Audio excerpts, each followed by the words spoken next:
I'm 81 years old now, and I've been thinking a lot about time lately. Not in the way I used to, not about managing it or making the most of it. I think about how I spent it, how I wasted it, how I convinced myself over and over that I had more of it than I did. This isn't easy to say, but I need to tell you something. I thought I had time. That's the sentence that plays in my head most nights when I can't sleep. I thought I had time. When my daughter was young, maybe 7 or 8, she used to ask me to read to her before bed. Every night, same routine. She'd pick out a book, climb under the covers, and wait for me. And some nights I did, but most nights I was tired. I had work in the morning, reports to finish, a presentation coming up. I'd tell her, "Not tonight, sweetheart. Tomorrow, I promise." And I meant it. I really did. But tomorrow came, and there was always something else. Another late night at the office, another excuse that felt legitimate at the time.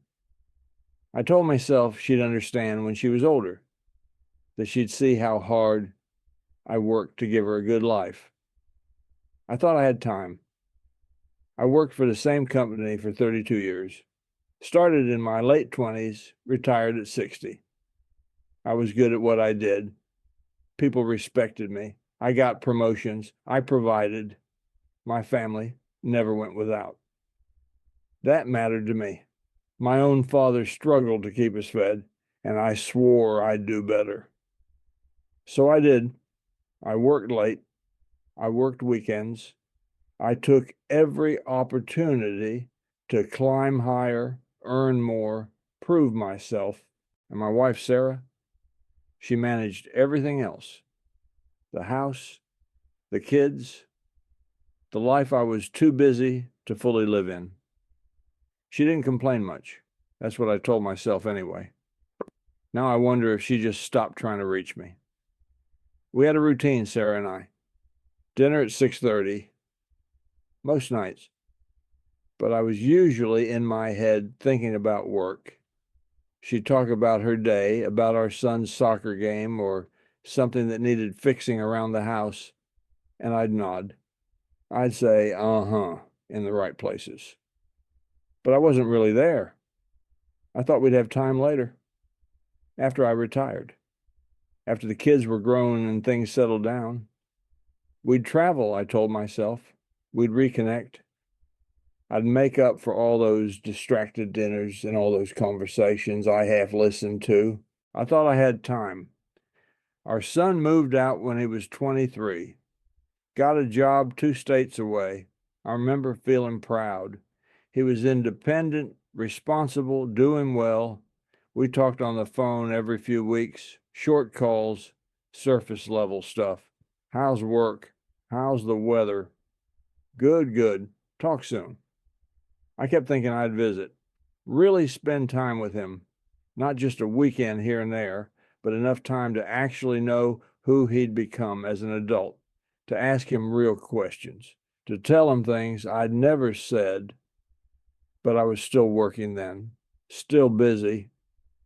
And after I retired, there was always a reason to delay. The holidays were coming up. The weather was bad. We'd do it next month. He died 4 years ago. Heart attack. He was 46. I don't think I've really processed that sentence even now. He was 46 years old and I was 77.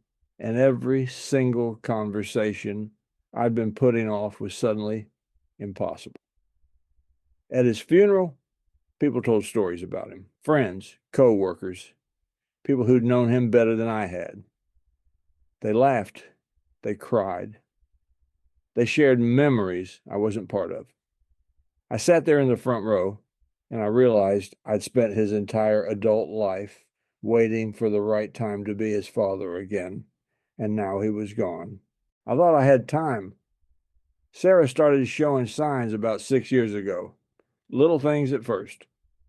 Forgetting words, losing track of time. I told myself it was normal aging.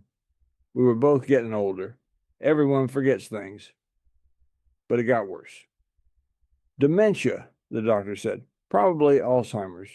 There's no cure. It will progress. And it did. The woman I'd been married to for 53 years started disappearing. Not all at once, piece by piece. Some days she knew me. Some days she didn't. Some days she'd look at me like I was a stranger in her own house. I take care of her now. Or I try to. It's hard. Harder than anything I ever did in my career. And the cruelest part is that I finally have time. I finally have all the time in the world to be present with her, to really see her. And she's not fully here anymore. I think about all those dinners where I wasn't listening, all those moments I was physically there, but mentally somewhere else. All those times she tried to tell me something that mattered, and I was too preoccupied to hear it. I can't get those moments back.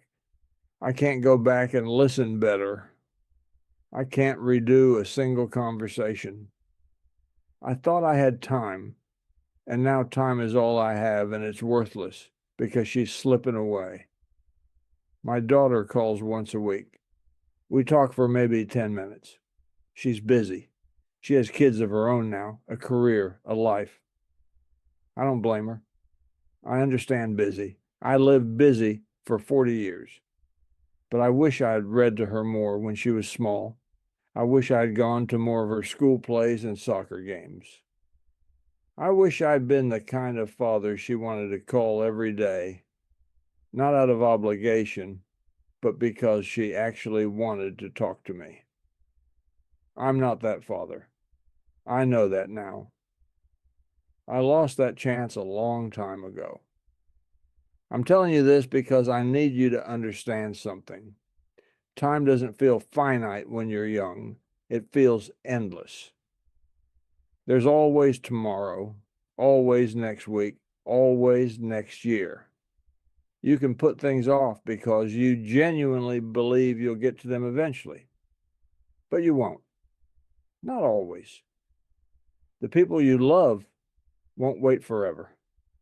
Not because they're trying to hurt you, but because life is unpredictable and cruel, and sometimes people die before you're ready. Sometimes they slip away in other ways, through distance, through silence, through the slow erosion of a relationship you thought was solid. I spent decades prioritizing things that don't matter now. The promotions, the projects, the recognition, none of it matters. I can't remember most of it. I can't tell you the details of deals I once lost sleep over. It's all gone, all meaningless. All the time I traded away for things that didn't last. But I remember my daughter's face when I'd tell her tomorrow. I remember the way my son sounded on the phone during those brief, shallow conversations. I remember Sarah sitting across from me at dinner, and I remember not listening. Those memories are the ones that hurt. Not because they're dramatic or tragic, but because they're small. They're quiet. They're the kind of moments you don't even notice you're losing until they're gone. I'm not telling you to quit your job. I'm not saying work doesn't matter or that you shouldn't have ambition. I'm just asking you to think about what you're trading, because you are trading. Every time you choose work over presence, you're making a trade, and it might feel worth it in the moment. It might even be necessary sometimes. But check in with yourself. Ask if it's really necessary as often as you think it is. Ask if the person waiting for you will still be waiting in 5 years, in 10 years. Ask if you'll be proud of this choice when you're my age, sitting in a quiet house, wishing you could go back. I don't know how much time I have left. Could be a year, could be 10. It doesn't really matter. The time I wanted, the time with my son, the time with Sarah when she was herself, the time to be the father and husband I should have been, that time is gone. I can't get it back no matter how much I want to. You still have your time. I don't know your situation. I don't know what you're facing or what you're juggling or how impossible it all feels, but I know you have something I don't. You have now. You have today. You have the chance to choose differently than I did.